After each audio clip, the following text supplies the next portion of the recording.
So this is the last part of the series, making this large vanity, and I'm going to start by making the two doors that are going to be on either side of the drawers. These are going to be basic flat panel drawer fronts. Like I've been saying this whole video, I'm making this out of materials that she had from two dressers beforehand. So I measured my opening and I glued this up. Everything seemed square when I did it, but the two compartments to the left hand side are a little bit out of square. So the other two compartments to the right hand side are perfect. Go figure. So the one I'm going to show you is the unsquare side because it's a little bit harder to do, and chances are most people, especially if you're beginning in work like this, your opening is not going to be perfectly square. For inset doors, you have to take that into account. So all I'm doing now is rough piecing down this top. This was the old top to the dresser. It's solid 3/4 inch teak. And then all I did was I put a spacer on the bottom, which is lined up with the bottom of the cabinet. And what I'm going to do is I'm going to square up one side of this. Like I said, it's a little out of square, not a lot, but it's enough that if I go and cut all sides of this front perpendicular to each other, it will be out of square when I go and put it on the cabinet. So I'm doing this work on the radial arm saw, which is not necessarily the safest way to do it, but I've done it this way before. And because it's not severely out of square, all I'm doing is I'm holding this tight against the fence and I'm slightly pivoting it to follow the blade with the line. If you're not comfortable doing it that way, you could use a handheld circular sander or straight edge with a router to make the exact same cuts. And now you could see after I did that on the radial arm saw, it lines up perfectly with that edge, and then I could go around now and do the other three sides. So I marked them from the inside. This is the bonus to not having a top or a back on something. It's easier to do this sort of work. And then I just have two little spacers which I used on the drawers that are going to give me my reveal. Like I mentioned on the drawers and especially on these doors, it is a very wide panel of solid wood, so it's not a matter of if this is going to move, it's a matter of when, which will be at the change of the seasons. So I'm putting a very heavy reveal on this so that come summertime, because I'm making this kind of when, at least geographically where I live, summer was switching into fall. It's getting colder, the humidity's dropping, so in the summertime I don't want these doors binding. So I did almost an 1/8 inch reveal around all of these solid panel door fronts. So that is something to consider. Usually when I'm making these, I'm either making them out of solid plywood. If you want solid doors like this, it's not as much of an issue, but this will grow on you come summertime when the humidity goes up, and vice versa in the wintertime. So once I had the top done, the top was square, it wasn't an issue. You saw I marked the thickness for that, cut it square. I could do the other side, which is also slightly out of square, but same process. I'm adding that reveal onto this side, and then so I'm making my original mark, cutting a little bit thinner than that, and then you could see same process on the radial arm saw. This process I'm not going to recommend if your doors are severely out of square and you have to cut a lot off. I'm talking about like a minimal increment where I am having to pivot this to cut it, so that's what makes it, at least in my eyes, a safe enough cut for the radial arm saw, especially with that fence there. I could use it as a pivot guide. You could see the piece I cut off. Just looking at it with the naked eye, you could barely tell it's out of square, but it was enough, like I keep saying, in order to account for it. And then I'm using playing cards for this. Sometimes I use pennies, but like I said in the previous video, the pennies are only going to be about a 1/16 of an inch. Since my reveal was so thick, the playing cards, it was easier to get the thickness I needed for it. I could prop everything in place and see how that looks. So then going forward, once you have that fit in the door, pretty simple. I have a jig for these European style cup hinges. They're inset hinges. I like the Blum soft close hinges, so do all of my customers. So that is pretty much exclusively what I use for hardware is Blum. Easy to source on Amazon. So after I drilled the holes for those cup hinges, I reset everything in place, and then like I said, really easy work without a top.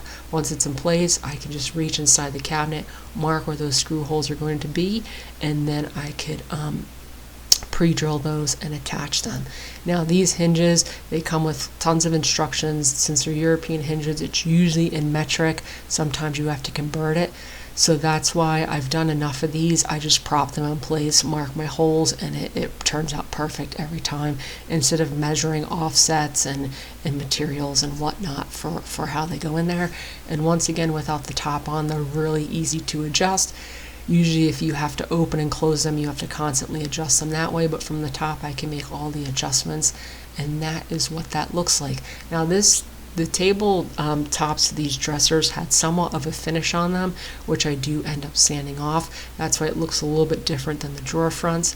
And then for the time being, I'm just using some heavy scraps I have around the shop to hold those doors from sliding in. Since these are inset doors, they're going to need some sort of stop because those hinges will go past the face frame, and I'll show you how I do that at the end. So once I add the two doors in, it's going to be the same process for the two far side ends, and the hardware that's going in there was supplied to me by the client. It was once again hardware she had from other furniture. This Vanity's obviously going into a bathroom remodel, but a lot of what she was trying to do was reuse material she already had in there. So same process, only this side was pretty square.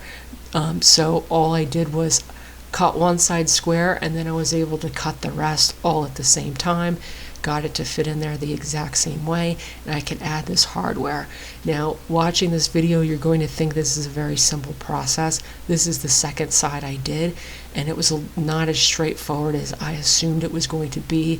I've never installed these pull-out slides like this before, and I couldn't really find a manufacturer, so I couldn't find great instructions online, so it's kind of flying by the seat of my pants on this.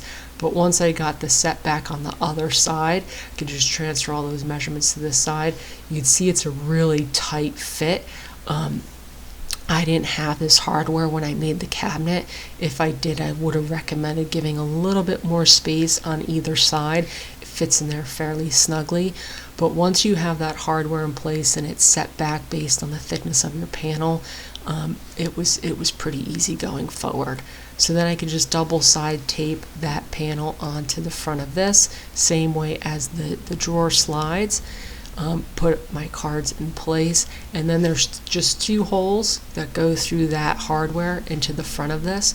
Now, I posted a video of this on TikTok, and people were asking where I got this from, and like I said, unfortunately it was supplied to me, so I don't have a great answer for that, but I have seen these pullouts in places like Rockler, and then obviously you'll get a set of instructions as well.